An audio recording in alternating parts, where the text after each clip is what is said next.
आज जो हम लोग पढ़ने वाले हैं, आप लोग हेडिंग करो, बनाओ।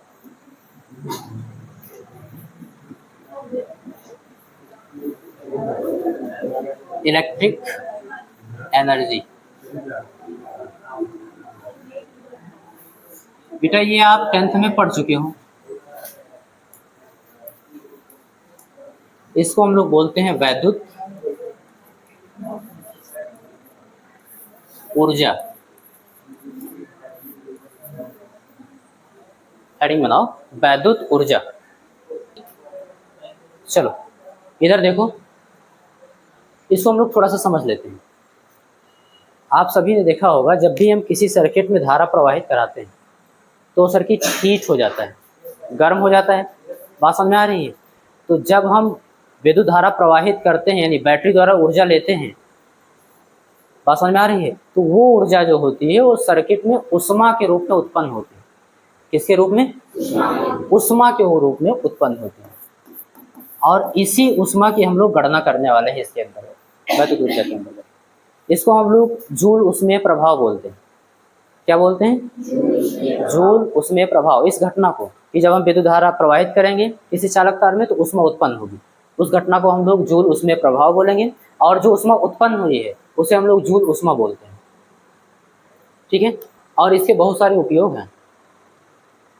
बल्ब, बात समझ में आ रही है? बल्ब में आप लोग वैद्युत धारा ही तो प्रवाहित करते हो, जिससे उसका तंतु जो होता है, जिसको आप लोग फिलामेंट बोलते हो, गर्म होकर चमकने लगता है। प्रेस, जो इस्त्री होती है, विद्युत इस्त्री, उसमें भी आप लोग धारा ही तो प्रवाहित करते हो। तो विद्युत धारा यानी कि जहाँ से ऊर्जा उसको मिल रही है, जो भी विद्युत स्रोत होगा उसके द्वारा ऊर्जा दे रहे हो। तो जब विद्युत ऊर्जा जा रहा है तो उष्मा के रूप में उत्पन्न हो रहा है, और उससे आप कपड़े प्रेस करते हो। पानी गर्म करने वाला रॉड, बात समझ में आ रही है? विद्युत धारा प्रवाहित करते हो, उष्मा के रूप में उत्पन्न होती है ऊर्जा, और उस उष्मा को आप लोग क्या करते हो? पानी गर्म करने के उपयोग में लाते हो। ऐसे बहुत सारे उपकरण हैं। ठीक है ना? तो उसका हम लोग कैलकुलेशन करने वाले हैं, गणितीय रूप में गणना करने वाले हैं कि कितनी उष्मा उत्पन्न होती है, और वो भी दो चीज़ों में। कई बार न्यूमेरिकल में हम लोगों को जूल में आंसर देता है, आंसर पूछता है, कई बार हम लोगों से कैलोरी में पूछता है। तो दोनों रूपों में हम लोग गणना करना सीखेंगे। ऑप्शन में कई बार जूल होता ही नहीं है, तो कैलोरी में होता है, उसको हम लोग कैसे चेंज करेंगे उसको भी हम लोग सीखेंगे। बात समझ में आ रही? तो इसके बारे में केवल 2 लाइन लिखो, उसके बाद हम लोग कैलकुलेशन इसका महत्वपूर्ण। ठीक है ना? लिखो, जब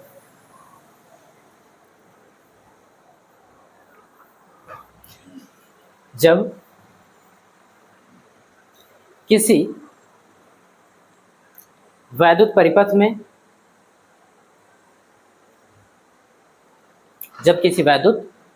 में विद्युत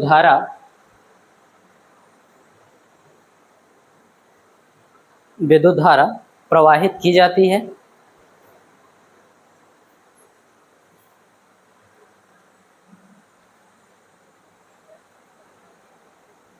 तो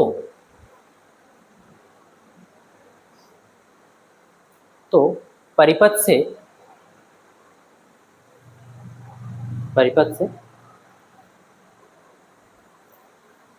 विद्युत ऊर्जा उष्मा के रूप में उत्पन्न होती है।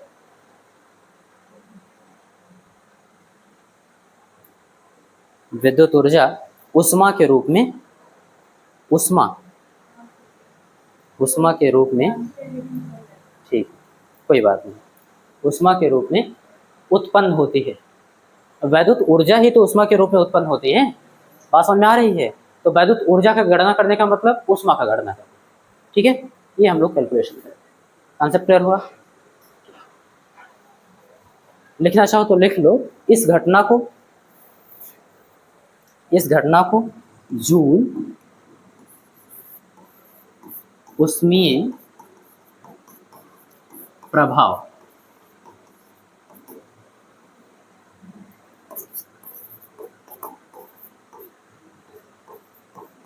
तथा उत्पन्न उष्मा जूल ऊष्मा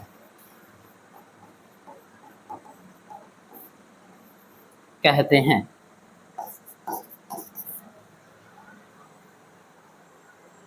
लिख लिया बेटा। मैंने कहा कि जब किसी भी विद्युत परिपथ में विद्युत धारा प्रवाहित की जाती है तो विद्युत परिपथ से जो वैद्युत ऊर्जा होती है, क्योंकि इलेक्ट्रॉन अनुगमन वेग से कैसे चलने लगे, उनको अपने वैद्युत ऊर्जा दी है ना, बात समझ में आ रही है। तो जब अनुगमन वेग से वो चलने लगते हैं तो बारंबार धन आयनों से टकराते हैं, टकराने में वो अपनी एनर्जी लॉस करते हैं। वही एनर्जी जो विद्युत ऊर्जा इलेक्ट्रॉन को मिली थी, इलेक्ट्रॉन टकरा के नष्ट कर रहे हैं, यानी क्षय कर रहे हैं। तो वही विद्युत ऊर्जा किसके रूप में उत्पन्न हो रही है? हीट के रूप में, उष्मा के रूप में उत्पन्न हो रही है। बात समझ में आ रही है। और इस प्रभाव को, इस घटना को हम लोग जूल ऊष्मीय प्रभाव बोलते हैं, और जो उत्पन्न उष्मा है उसको हम लोग जूल उष्मा बोलते हैं। और इसी का कैलकुलेशन देखने वाले हैं। कैलकुलेशन मैं बार बार बता रहा हूँ, ज़्यादा महत्वपूर्ण है, ठीक है। घटना तो आप जानते ही हैं। चलो देखते हैं कैलकुलेशन के लिए कुछ लैंग्वेज लिखेंगे, एक दो ध्यान से देखना। यदि किसी चालक सिरों पर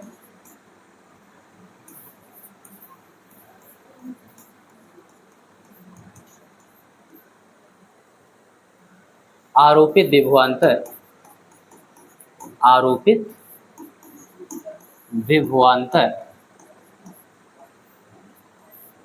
हमने मान लिया कोई चालक है, उसके सिरों पर आरोपित विभवांतर V है, V है। बात समझ में आ रही है। उसमें प्रवाहित धारा भी मान लो, तथा बिल्कुल उसमें का मतलब चालक में, उसमें प्रवाहित धारा I है।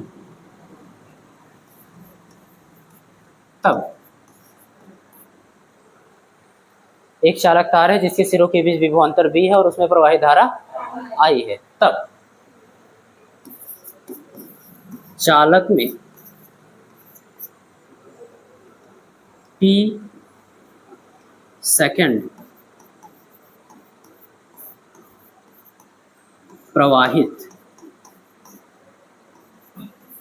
आवेश, इसको हम लोग Q मान लें, तो Q बराबर कितना होगा बेटा? I into T. बताओ यही होगा कि नहीं होगा? अगर उस चालक तार में I धारा प्रवाहित हो रही है, बात समझ में आ रही है, तो T सेकंड में हम कह रहे हैं कितना आवेश प्रवाहित होगा। तो आप सभी जानते हो Q बराबर I इंटू टी, टी समय में I धारा। बात समझ में आ रही है। ये चीज, इसको बना लो इक्वेशन फर्स्ट।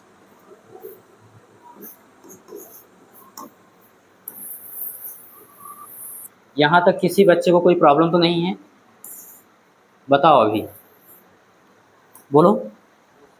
नहीं है? तो अब यहां से चीजें और आसान होने वाली। यदि इस Q आवेश को, इसी आवेश की बात हो रही है, यदि Q आवेश को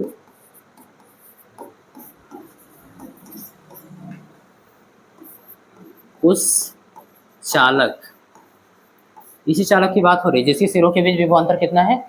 V है ना। यदि Q आवेश को उस चालक के एक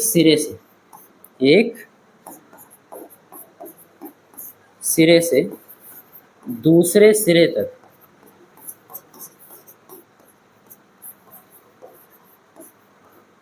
ले जाने में W कार्य किया जाता है। लैंग्वेज समझना।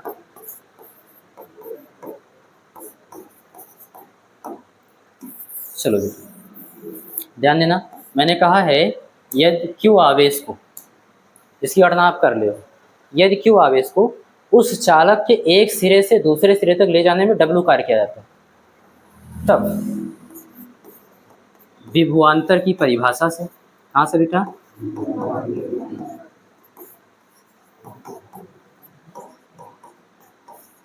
दिव्यांश बोलो, विभवांतर की परिभाषा बोलो।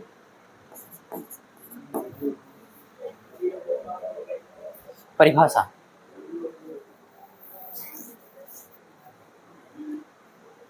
ठीक है, वैद्युत क्षेत्र के भीतर किसी आवेश को एक बिंदु से दूसरे बिंदु तक ले जाने में किया गया कार्य, जैसे मान लो ये वैद्युत क्षेत्र हो गया, इलेक्ट्रिक फील्ड हो गया, यहाँ एक बिंदु है, यहाँ दूसरा बिंदु, एक बिंदु से दूसरे बिंदु तक ले जाने में किया गया कार्य, मान लो W कार्य किया गया तो W, तथा उस आवेश के अनुपात को हम लोग उन बिंदुओं के बीच का विभवांतर बोलते हैं, यही ना।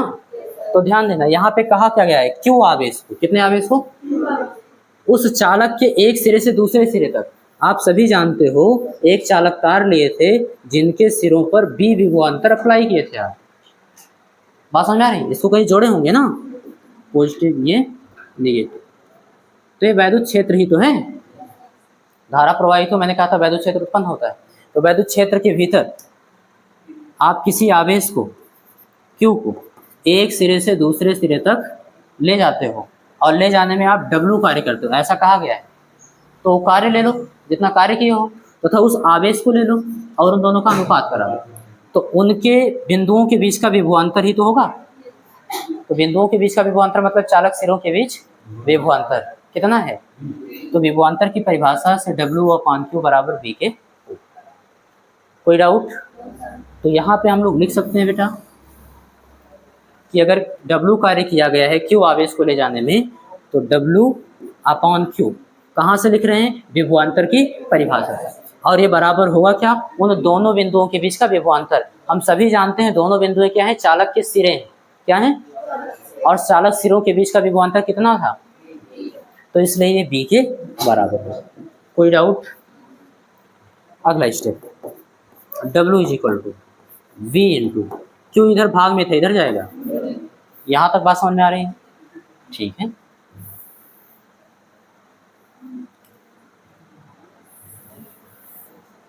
ध्यान देना। बट Q = I × T, अभी आप लिखे हो Q बराबर IT होता है, तो जहाँ पे Q लिखा है वहाँ पे आप I × T पुट कर दो, तो इसलिए W = B I और T, ये फार्मूला है, और ये किस में है बेटा, जूल।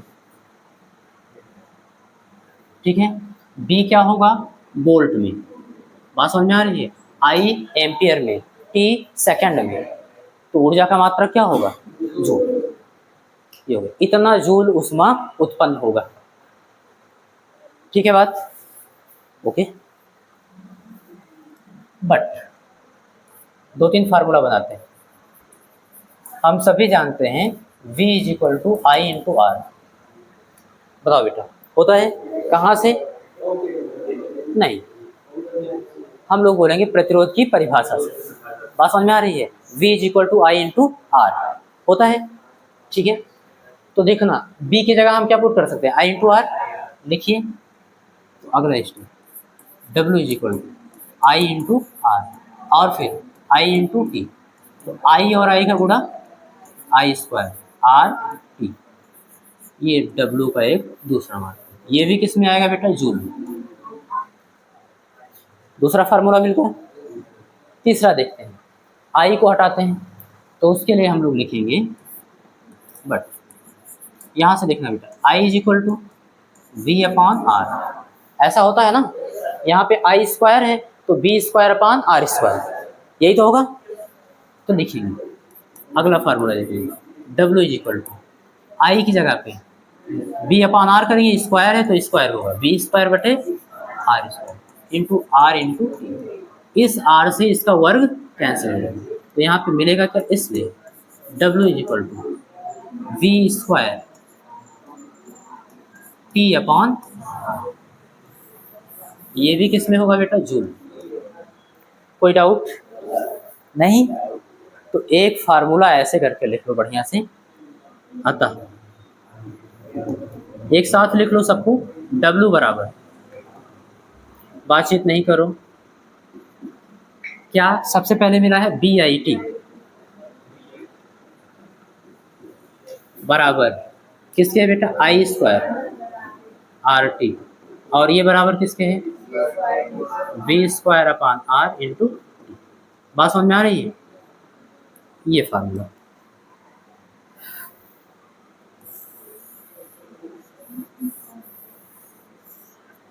ये ऊर्जा का मात्रक, ये ऊर्जा का फार्मूला होगा, ठीक है।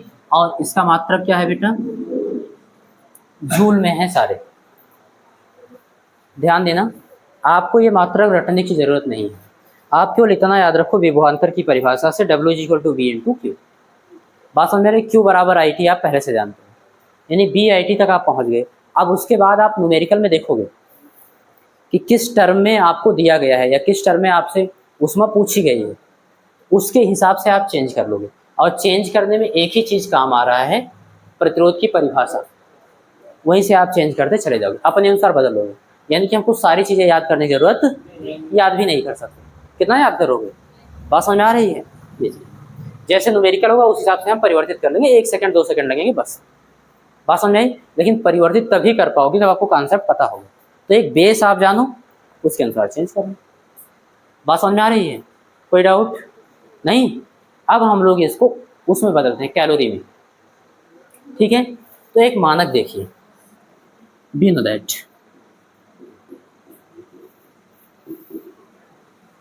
हम सभी जानते हैं क्या, 1 कैलोरी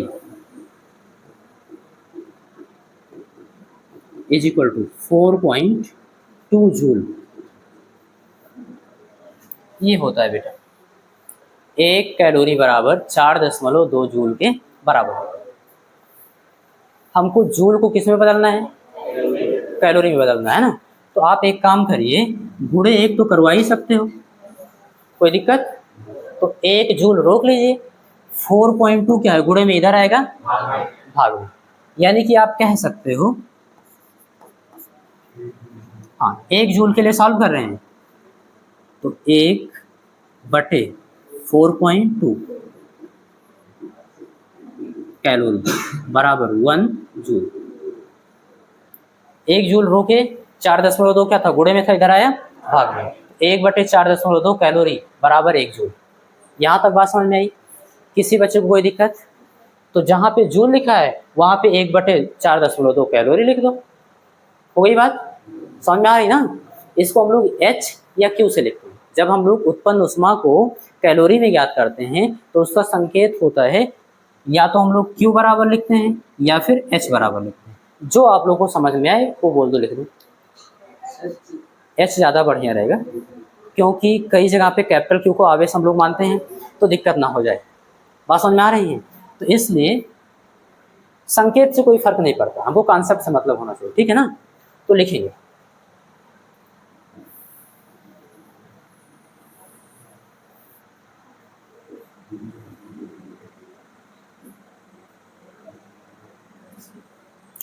एक, पहले हम कैलकुलेट कर लेते हैं W को, ठीक है बेटा। देखना W किस में है, जूल में है। W किस में है? ओके, अभी ये जूल में है, ध्यान देना। इसको हम किस में बदलने वाले हैं? अच्छा इसको H लिख लो, H बराबर 9, H बराबर W जूल। जो उत्पन्न ऊष्मा थी किस में थी? जूल में। इसको कैलोरी में बदलने वाले। जूल की जगह हम क्या लिखने वाले हैं? 1/4.2 कैलोरी। तो यहाँ पर अगला स्टेप देखना, W 1/4.2 कैलोरी। बताओ बात समझ में आ रही है? कोई डाउट? यहाँ बटे 1 कर सकते हो, अंश का गुणा अंश में, हर का गुणा। इसलिए जो H मिला है बेटा आपको वो W/4.2 कैलोरी। एक आसान तरीका बता रहा हूँ, W किस में था? जूल में था। कैलोरी में जब बदले तो आप एक ही चीज़ आपको दिख रहा है, 4.2 से भाग किए हो। W को देखो क्या किए, 1/4.2 से गुणा कराने का मतलब 4.2 से भाग कराना। जैसे आप लोग उनका गॉस का नियम पढ़ते हो, 1/ε0 गुना होता है, ऐसा बोलते हो ना नेट आवेश का। तो जब नेट आवेश में 1/ε0 से गुणा कराते हो जो फाइनल रिजल्ट आता है Q/ε0 आता है। इसका सीधा सा मतलब है नेट आवेश को ε0 से भाग करना। बात समझ में आ रही है? तो आप हमेशा याद रखिएगा, आप सॉल्व करिए जूल में, आंसर आ रहा है कैलोरी में, 4.2 से भाग कर दो, क्या कर दूं? तो वैद्युत ऊर्जा को जब जूल में है 4.2 से भाग करेंगे तो वो कैलोरी में हो जाएगा। तो ये आपको समझाना था मुझे और आप समझ चुके, और इतना समझ गए तो अभी देखना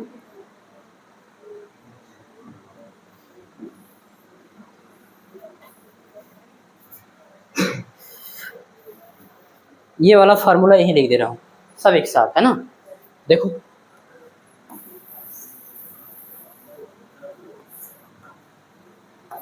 एक लाइन की जरूरत है, इसमें आ जाएगा ना, इसलिए अतः कैलोरी के फॉर्म में भी सारे फार्मूले लिख लो। एच क्या लिखेंगे बेटा हम लोग? एच। एच बराबर डब्लू है ना, डब्लू अपॉन 4.2 क्या लिखेंगे बेटा? 4.2 बराबर डब्लू की जगह पे बी आई टी क्या लिख सकते हो? डब्लू की जगह पे बी आई टी अपॉन 4.2, ये भी हो गया। अगला देखना, डब्लू की जगह क्या लिख सकते हो? आई स्क्वायर आर टी, तो डब्लू की जगह आई स्क्वायर आर टी, इसको भी हम लोग किससे भाग कर रहे हैं? 4.2, सब कैलोरी में बदलता जा रहा है। डब्लू की जगह क्या लिख सकते हो? B square T upon R, तो बी बराबर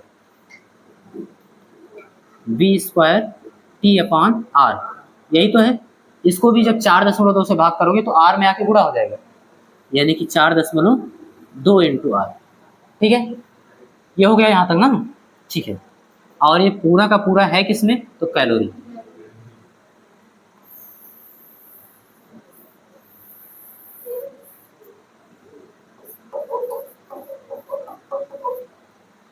कोई डाउट? तो वैद्युत ऊर्जा यानी कि उत्पन्न जो ऊष्मा होती है उसकी गणना हम लोग सीख ले हैं, जूल में भी कैलोरी में भी। जूल में हम लोग करेंगे, कैलोरी में अगर आंसर पूछा है या ऑप्शन में कैलोरी में है तो 4.2 से भाग करेंगे, बस यही इतना करना है, आपका आ जाएगा। तो ये हो गया आपका वैद्युत ऊर्जा। कोई डाउट बेटा? नहीं ना? इसके बाद हम लोग पढ़ने वाले हैं वैद्युत शक्ति, लेकिन उससे पहले इसको नोट कर लो क्योंकि वहाँ परिभाषा का काम लगेगा। ये क्या हुआ, मिट गया है? क्या लिखा था? बट हाँ, क्यू बराबर आई इंटू, नोट करो इसको, आप हेडिंग करो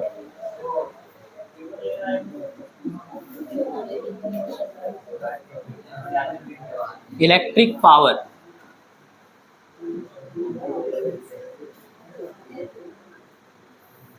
मीन्स वैद्युत शक्ति,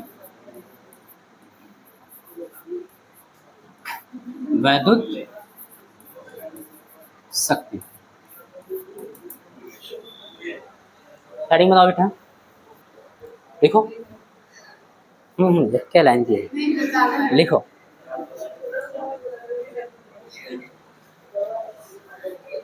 किसी वैद्युत परिपथ में, किसी वैद्युत परिपथ में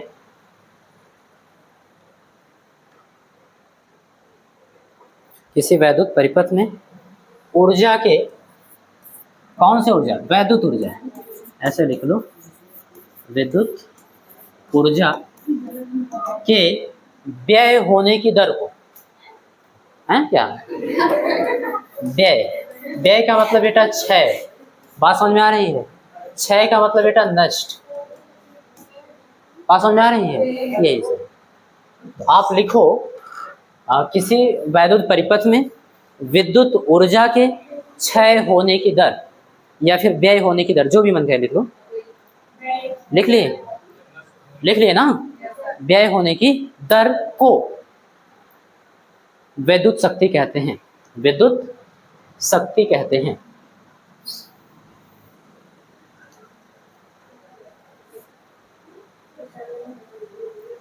लिख लिए? विद्युत शक्ति कहते हैं। इसमें ये भी लिख लो, इसे कैपिटल पी से प्रदर्शित करते हैं, इसे कैपिटल पी से, पी फॉर पावर, बात समझ में आ रही है? कैपिटल पी से प्रदर्शित करते हैं। लिख लिए? इसका एसआई मात्रक वाट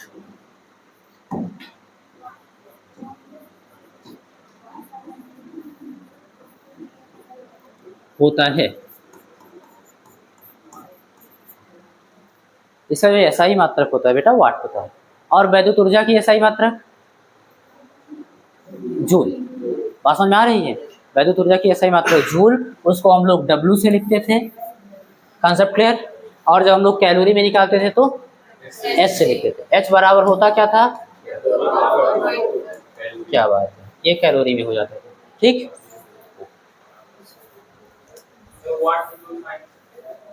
यहां तक लिख ले। बात को समझना, मैंने कहा क्या है? परिभाषा। किसी वैद्युत परिपथ में विद्युत ऊर्जा के व्यय होने की दर। बात समझ में आ रही है? यानी कितने समय में कितना विद्युत ऊर्जा नष्ट हो रहा है, उसकी गणना को हम लोग क्या बोलते हैं? उस परिपथ की वैद्युत शक्ति बोलते हैं। उसकी पावर कितनी है, तो इसको P से लिखते हैं। तो परिभाषा के अनुसार P इज इक्वल टू होना क्या चाहिए? विद्युत ऊर्जा को W से लिखते हो ना, W अपॉन T, यही होना चाहिए। ये वैद्युत ऊर्जा हो गया। वैद्युत ऊर्जा के व्यय होने की दर, समय दर। बात समझ में आ रही है? कितने समय में कितना विद्युत ऊर्जा खर्च हो रहा है, उसी को हम लोग क्या बोलते हैं? शक्ति बोलते हैं। और यहां से इसका मात्रक देखो तो W का मात्रक जूल और T टाइम है ना, सेकंड। इसका मतलब एक जो वाट है, वैद्युत शक्ति का SI मात्रक जो वाट है, वो 1 जूल प्रति सेकंड के बराबर होता है। यहाँ पर ऐसे लिख सकते हो 1, इसलिए 1 वाट बराबर होगा 1 जूल प्रति सेकंड। कॉन्सेप्ट यार, इतना लिखो बेटा, इतना लिखो, लिख लिए?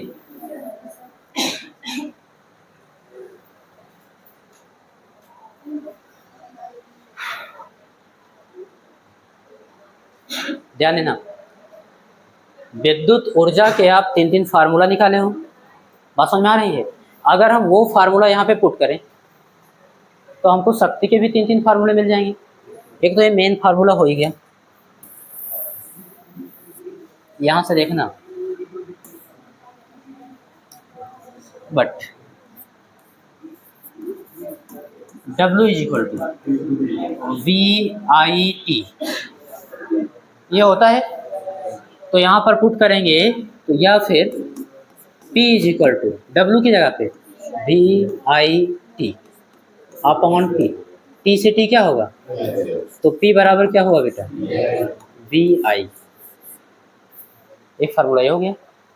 अब यहाँ से बट बिल्कुल सही है, V is equal to I into R, ये होता है प्रतिरोध की परिभाषा से। तो यहाँ पर वैल्यू पुट करेंगे P is equal to B की जगह I इंटू R, तो I का गुणा हो जाएगा ना, तो I स्क्वायर इंटू R। एक फार्मूला ये हो गया, ठीक है। और देखिए, चूंकि I is equal to V upon R, यहाँ से I की वैल्यू पुट करेंगे, I के लिए सॉल्व करेंगे तो R इधर भाग में जाएगा, V अपॉन R आएगा, यहाँ पे पुट करिए। इसलिए P is equal to I square है तो V स्क्वायर अपॉन, तो V स्क्वायर अपॉन R और इंटू R। यहाँ पे क्या लिखे बेटा, उसका बता, क्या लिखे हैं यहाँ पे, क्या लिखे आप बताओ। हाँ बोलो। देखो इससे इसका एक पावर कैंसिल हो जाएगा, तो यहाँ पर P इज इक्वल टू बचेगा V स्क्वायर अपॉन, कोई डाउट? 3 फार्मूला मिल गया ना, 1 2 3, तो इसको एक साथ लिख सकते हो आप, आता है। P इज इक्वल टू, हम सभी जानते हैं P इज इक्वल टू होता है W अपॉन P, और जैसे ही W की वैल्यू ये पुट करते हैं क्या मिलता है P की जगह? VI, और क्या मिलता है? I स्क्वायर R, फिर V स्क्वायर अपॉन R, और इसको भी रटना नहीं है, हमको एक कॉन्सेप्ट केवल याद रखना है, P इक्वल टू W/T, ज़्यादा से ज़्यादा P इक्वल टू BI तक बस। बात समझ में आ रही है? उसके बाद फिर वही रोल प्ले करेगा, V इक्वल टू IR, वहीं से हम अपने न्यूमेरिकल के अनुसार फार्मूले को जनरेट कर लेंगे, बना लेंगे। ओके, और इसका मात्रक वाट,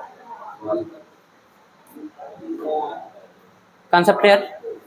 वाट जो है वो ऐसा यूनिट है, लेकिन व्यवहारिक यूनिट जो होता है वो हार्स पावर होता है या फिर किलोवाट होता है।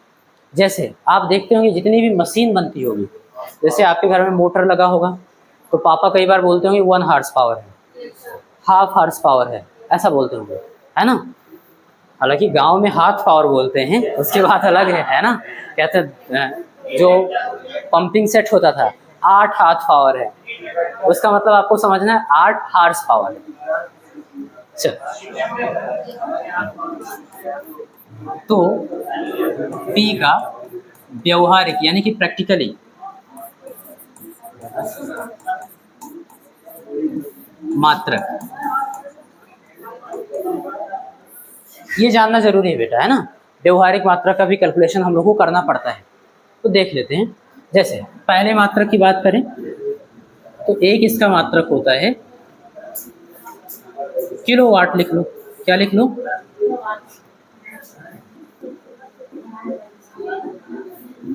बातचीत मत करो, ये किलोवाट। अब किलोवाट अगर P का मात्रक है व्यवहारिक, तो इसका वाट में संबंध भी होता होगा, तो यहाँ पर आप लिख लेना कि 1 kilo watt is equal to 1000 watt. कोई दिक्कत बेटा नहीं ना? ओके। एक दूसरा मात्रक होता है हार्स पावर यानी कि अश्व शक्ति। बिल्कुल बेटा, इसको इंग्लिश में बोलते हैं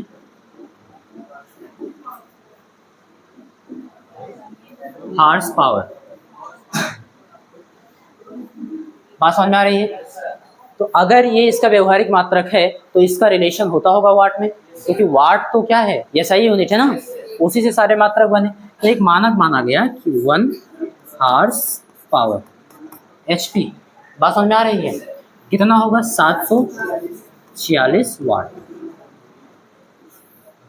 ये दोनों व्यवहारिक मात्रक याद रखना, अगर कैलकुलेशन करने की जरूरत पड़ी तो हम लोग करेंगे।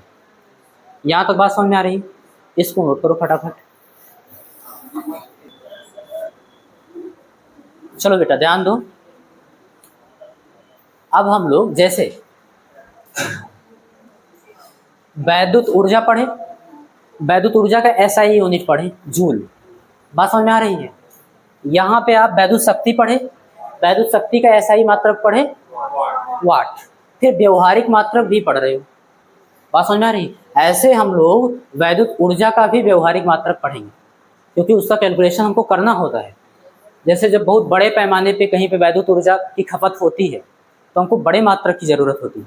जूल क्या है? ऊर्जा का छोटा मात्रक है। आसान भाषा में समझो, जैसे आप कोई छोटी चीज अगर द्रव्यमान है तो उसको माप तौल के लिए छोटे मात्रक यूज करते हो, जैसे सोना चांदी, सोनार की दुकान पे जाते हो मिलीग्राम ऐसे यूज करते हो। बात समझ में आ रही ना? लेकिन जब आप गन्ने लेकर मिल पे जाते हो क्विंटल में, व्यवहारिक मात्रक है। भाई हमको जरूरत है, बहुत भारी है, तो हम किलोग्राम में कब तक मापेंगे, ग्राम में कब तक मापेंगे? तो हम लोग एक मानक बना लें कि 100 किलोग्राम बराबर 1 क्विंटल, हो गया काम। तो ऐसे ही जब विद्युत ऊर्जा की खपत होती है, जैसे बड़े बड़े इंडस्ट्रियल एरिया है, औद्योगिक क्षेत्र है, जहाँ पे बिजली से ही उद्योग धंधे होते हैं, तो वहाँ पे वैद्युत ऊर्जा का मात्रक जूल लेंगे तब तो लिखते ही रह जाएंगे, पेज भर जाएगा। एक बड़ा मात्रक यूज करते हैं, उसको बोलते हैं किलोवाट आवर, किलोवाट घंटा। बात समझ में आ रही है? या फिर यूनिट, शार्ट भाषा में क्या बोलते हैं? यूनिट बोलते हैं। वो क्या है? वैद्युत ऊर्जा का ही व्यवहारिक मात्रक है। मैं आपको पहले ही चेतावनी देता हूँ कि ये क्वेश्चन आप लोगों से गलती होगी। इसमें से जितने लोग बैठे हैं, अभी बता रहा हूँ, बताने के बाद गलती करोगे। आपसे पूछा जाता है कि किलोवाट आवर किसका मात्रक है? ऑप्शन दिया जाता है वैद्युत शक्ति, वैद्युत शक्ति, दूसरा ऑप्शन वैद्युत ऊर्जा, तीसरा ऑप्शन समय, फिर चौथा ऑप्शन इनमें से कोई नहीं। तो किलोवाट आवर यानी कि जो किलोवाट घंटा है वो किसका मात्रक है, बताओ बेटा। क्या चीज, सोच समझ के बताओ।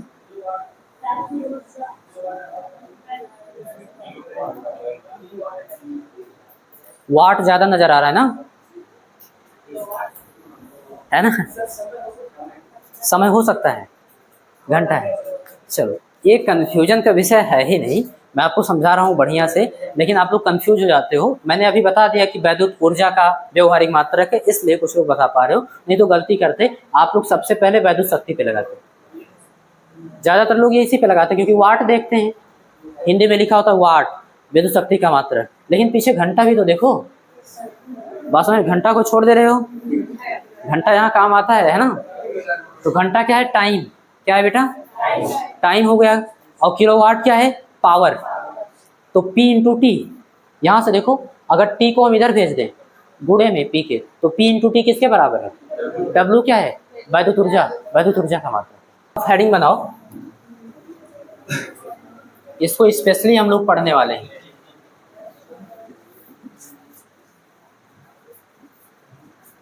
किलोवाट आवर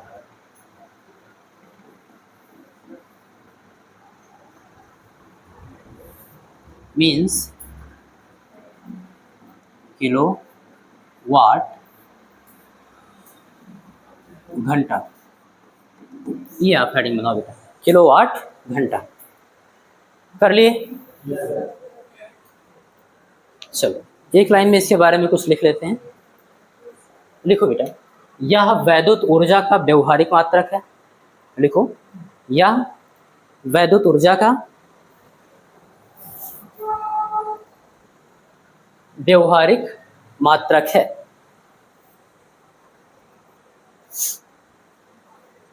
व्यवहारिक मात्रक है, लिख लिया बेटा। उसी में आगे जोड़ते हुए लिख लो, जिसे जिसे board of trade unit, bracket में लिख लेना BTU भी कहा जाता है, जिसे बोर्ड ऑफ ट्रेड यूनिट यानी BTU भी कहा जाता है। ये चीज लिखो।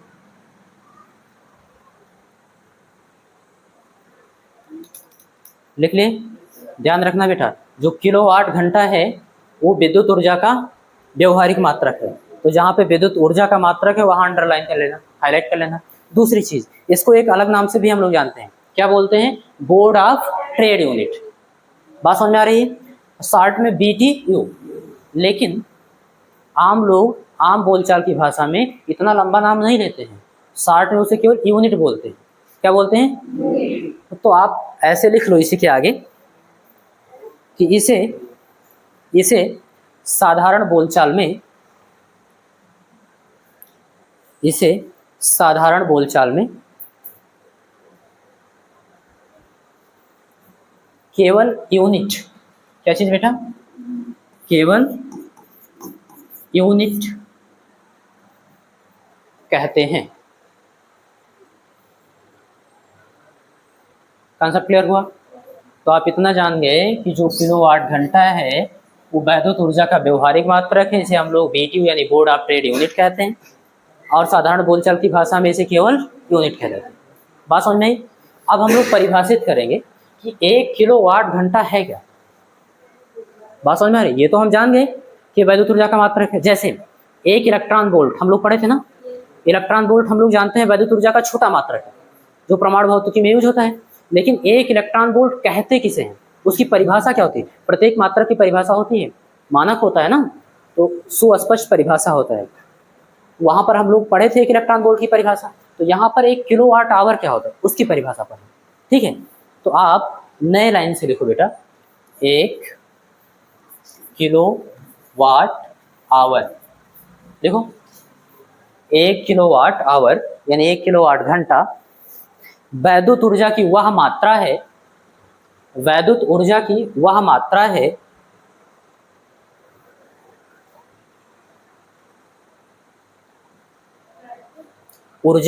मात्रा है कौन सी मात्रा है उसको हम लोग आगे लिखेंगे। लिखो, जो 1 किलोवाट शक्ति वाले वैद्युत परिपथ में, जो 1 किलोवाट शक्ति वाले वैद्युत परिपथ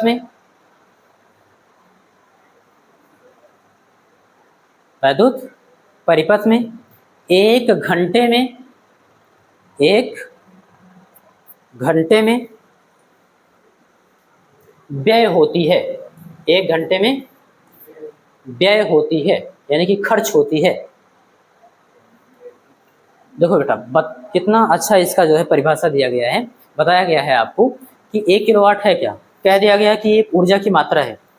फिर कहा गया कितनी ऊर्जा की मात्रा है, कह दिया गया अगर कोई सर्किट आपके पास 1 किलोवाट शक्ति वाला है, कौन सा 1 किलोवाट पावर वाला कोई सर्किट है यानी परिपथ है, तो उसमें 1 घंटे में जितनी ऊर्जा व्यय होती है, नष्ट होती है, वही 1 किलोवाट आवर है।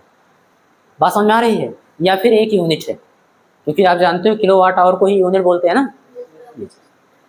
कॉन्सेप्ट क्लियर हुआ? अब इस टॉपिक से रिलेटेड 2 क्वेश्चन। पहला क्वेश्चन तो आपने सुन लिया, ऑप्शनल पूछता है किलोवाट आवर निम्न में से किसका मात्रक है, तो क्या बताओगे?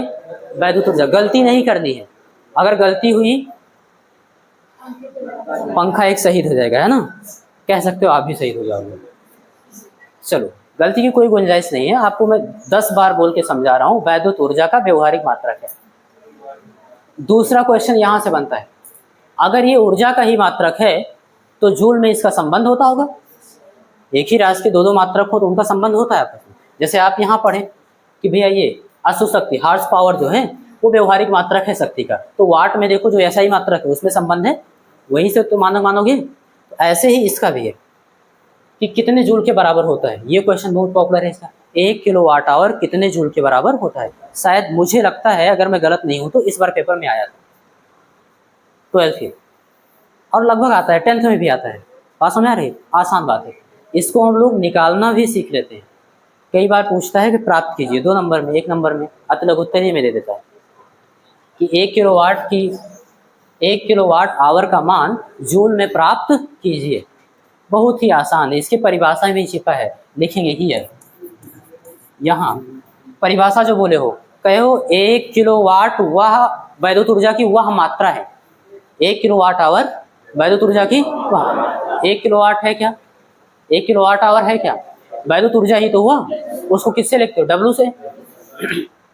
अंकित, तो यहाँ पे W बराबर क्या दिया है बेटा, बताओ, आप भी बताओ, तीनों लोग बताओ। देखिए कितना सीरियस होकर पढ़ रहे हैं, 3-4 बार बताया हूँ। परिभाषा में पहली लाइन लिखी है 1 किलोवाट आवर वैद्युत ऊर्जा की वह मात्रा है, यानी आपको वैद्युत ऊर्जा दे दिया गया 1 किलोवाट आवर जो है वैद्युत ऊर्जा है, तो हम लोग W बराबर, ऊर्जा को W से ही तो लिखते हैं, W बराबर लिखेंगे बेटा 1 किलोवाट आवर, ये दे दिया गया। कौन सी मात्रा है? कहा जो 1 किलोवाट शक्ति वाले वैद्युत परिपथ में, 1 किलोवाट क्या है? शक्ति दिया गया ना, तो शक्ति को हम लोग किससे लिखते हैं? पावर, P से। कितना दिया गया बेटा? 1 किलोवाट, 1 किलोवाट, तो हम लोग SI यूनिट प्राप्त करने वाले हैं जूल, तो सारे मात्रक SI में होने चाहिए, ठीक है ना। तो देखो इसको किलोवाट को हम लोग वाट में बदलेंगे तो बराबर 1000 वाट। कोई दिक्कत बेटा? नहीं, ठीक है। तो 1 किलोवाट वैद्युत शक्ति वाले परिपथ में कितने समय में व्यय होती है? 1 घंटे में व्यय होती है। आपको टाइम दे दिया, क्या दे दिया? कितना? 1 आवर, 1 घंटा दे दिया, तो 1 घंटा बराबर 60 मिनट, यही तो होता है बेटा। 1 मिनट बराबर 60 सेकेंड, तो मिनट को हटा के 60 सेकेंड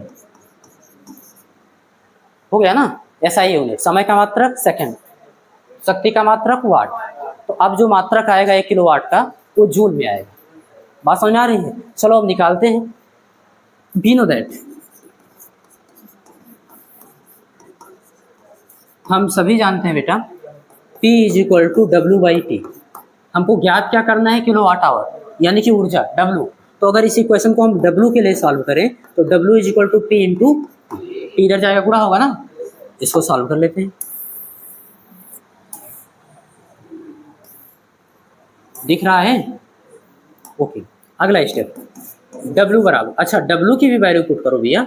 नहीं, अभी तो ये फार्मूला है, इस फार्मूले से आप सबकी वैल्यू पुट करो। W की वैल्यू कितना है? 1 kilo watt hour is equal to P की वैल्यू 1000 वाट। 1000 का मतलब बेटा 10 टू द पावर 3 वाट। बात समझ में आ रही? इंटू टी की जगह, हाँ इसका गुणा करा लूँ, 36, डबल जीरो है ना। डबल जीरो का मतलब 10 की घात 2, 100 हुआ ना। 10 की घात 2, 10 2 100, इतना सेकंड। कोई दिक्कत? अच्छा 36 को आगे लिख लो, गुणे 10 की घात, आधार समान हो, गुणे में घाते 3 2 5, इतना वाट सेकंड। बात समझ में आ रही है? आप ध्यान दो, चूंकि 1 वाट सेकंड बराबर 1 जूल, 1 वाट सेकंड बराबर, यहाँ से देखो P इज इक्वल टू क्या था? W बाई टी, इसलिए W is equal to P into T, वैद्युत ऊर्जा का मात्रक यहाँ से निकालना। वैद्युत ऊर्जा का मात्रक एक हम जानते हैं जूल होता है, या फिर अगर हम यहाँ से निकालें तो P क्या है? शक्ति, शक्ति का मात्रक वाट, टाइम, टाइम का मात्रक सेकंड। तो चाहे वाट सेकंड लिखो बेटा, चाहे जूल लिखो, तो 1 वाट सेकंड 1 जूल के बराबर होता है। तो जहाँ पे वाट सेकंड लिखा है वहाँ हम जूल लिख सकते हैं, बिल्कुल लिख सकते हैं। और ध्यान देना, वैज्ञानिक संकेतन में हम लोग इसको लिख रहे हैं, दशमलव को एक अशून्य अंक के बाद बाईं ओर से लगाकर लिख रहे हैं, ठीक है? यानी 3 के बाद दशमलव होना चाहिए। अभी तो यहाँ हम 0.0 लगा सकते हैं। बताओ बेटा, यहाँ पे कोई दिक्कत? अगर ऐसे हम 0.0 लगाएं, दशमलव के बाद चाहे जितना जीरो बढ़ाओ, हमको दशमलव लगाना कितना है? 3 के बाद। तो एक अंक दशमलव को बाईं ओर लाओ, यानी 6 के पहले, तो 3.6 गुणे 10 की घात। जब भी दशमलव को बाईं ओर लाते हैं 10 टू द पावर प्लस। बात समझ में आ रही? और जितना अंक लाते हैं उतना प्लस। कितना अंक लाए हो? तो 5 में 1 प्लस कर दो, इतना वाट सेकंड की जगह। और है क्या बेटा? 1 किलो वाट आवर। तो 1 kilo watt hour is equal to 3.6 into 10 to the power 6 joule. या फिर इसी को हम लोग बोलते हैं बेटा 1 यूनिट। क्या बोलते हैं? 1 यूनिट। 1 यूनिट बराबर ये। कोई डाउट? लिखना बंद करो। अभी हम लोग ये तो जान गए कि 1 किलोवाट आवर क्या है? मात्रक है। किसका मात्रक है? वैद्युत ऊर्जा का मात्रक है। बात समझ में आ रही है? ओके। और देखिए इसकी वैल्यू भी हम लोग जूल में फाइंड आउट कर लेते हैं। 1 किलोवाट आवर बराबर इतना जूल होता है। हम लोग यूनिटों की संख्या निकालना भी सीखेंगे, क्योंकि जो न्यूमेरिकल वैल्यू होती है किसी भी राशि की, वो ये बताती है कि उस राशि में उसका मात्रक कितनी बार सम्मिलित हुआ है। जैसे आप लिखते हो 5 किलोग्राम, क्या लिखते हो बेटा? ये द्रव्यमान का ही तो मात्रक है, द्रव्यमान की मात्रा होगी 5 किलोग्राम। 5 क्या बता रहा है? इस राशि को मापने के लिए जो किलोग्राम मात्रक होता है वो 5 बार सम्मिलित हुआ है, 5 बार यूज हुआ है। बात समझ में आ रही है? तो ऐसे ही वैद्युत ऊर्जा का मात्रक जो किलोवाट आवर है, कहीं पे आप जब बिजली का बिल निकलवाते हो तो उसमें लिखा रहता है कि एन बराबर, एन होता है नंबर ऑफ यूनिट या नंबर ऑफ किलोवाट आवर, यानी कितनी बार यूज हुआ है। बात समझ में आ रही है? तो कहीं पे आ गया मान लो 80 किलोवाट आवर, क्या आ गया बेटा? या फिर यूनिट। इसका मतलब ये हुआ कि इस ऊर्जा की मात्रा को मापने के लिए 80 बार इसका मात्रक यूज में लाया गया है। बात समझ में आ रही है? 80 बार यूज में लाया गया है, यही हमको चाहिए। उससे हम पता कर ले जाएंगे कि 80 किलोवाट आवर जोड़ देंगे उसके साथ, तो इतनी ऊर्जा व्यय हुई।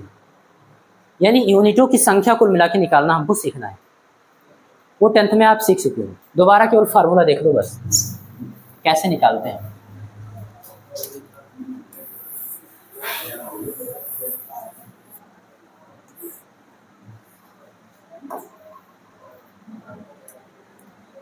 देखना बेटा,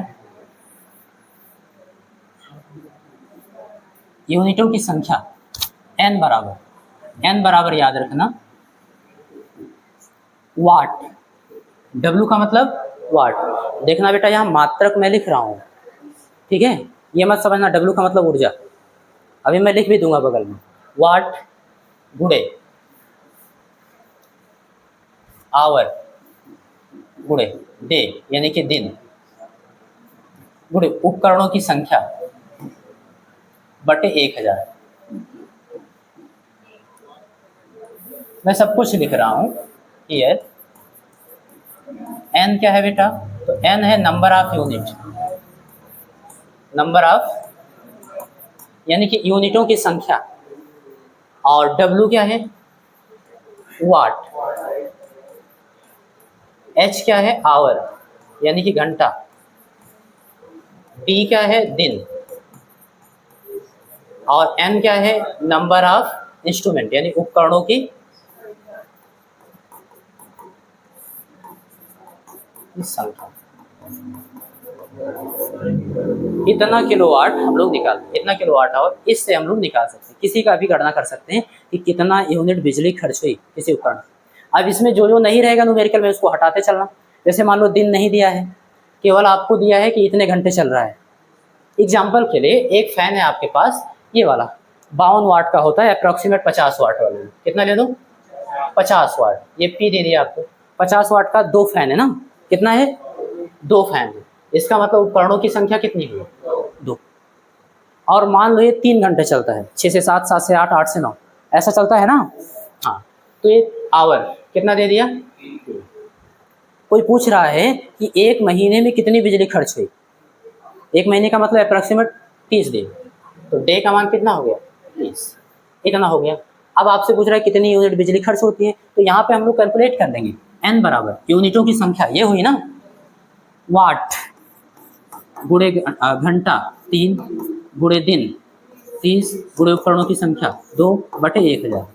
यहाँ से कैलकुलेट कर लो, 1 0 से 1 0, 1 0 से 1 0, ये कटा, और 2 पंचे और 5 से 5 कट गया, कितना आया बेटा, 3 त्रिक सही है ना, तो 9 यूनिट आ गया बेटा, यानी 9 किलोवाट आवर इतना होता है। अब देखो कई बार ऐसे भी क्वेश्चन आते हैं, ध्यान देना, ये सब आपको मैं ऐसे समझा रहा हूँ कि आप निकाल पाओ, 1-2 बार किए रहो। जैसे मान लो अपने यहाँ जो बिजली का रेट है अप्रॉक्सीमेट, मुझे जो पता है कि अगर 100 यूनिट से कम खर्च करते हो तो 3 रुपये पर यूनिट, बात समझ आ रही है, ऐसा कुछ होगा। और 100 यूनिट से ज़्यादा खर्च करते हो तो 6 रुपये पर यूनिट, तो ये 100 यूनिट से कम है ना भैया। एक यूनिट का, ध्यान देना, एक यूनिट का कितने रुपए है, 3 रुपये, तो 2 यूनिट का 2 गुणे 3, 3 यूनिट का 3 गुणे 3, 9 यूनिट का, बिल्कुल सही, तो 9 यूनिट का 9 गुणे 3 रुपये, 9 त्रिक 27 रुपये आप लोग हमारा मिलके खर्च करवा पा रहे हो। क्या खर्च करवा रहे हो, महीने में, बात समझ में आ रही है, एसी लगवा दे, चलो भाई उसकी भी व्यवस्था होगी। क्या चीज़ बेटा,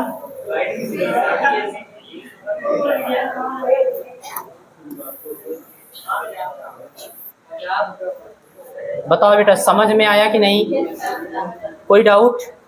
तो आज आप घर पे जाना और जितने भी उपकरण आप देख पाना उस पर लिखा रहता है कितना वाट का है, बात समझ में, खोलना नहीं है, वो सब आप देखना और कैलकुलेट करना। अरे अप्रॉक्सीमेट टाइम लेना कि इतने घंटे चलता है, फिर देखना कि कितनी बिजली यूज हो रही है।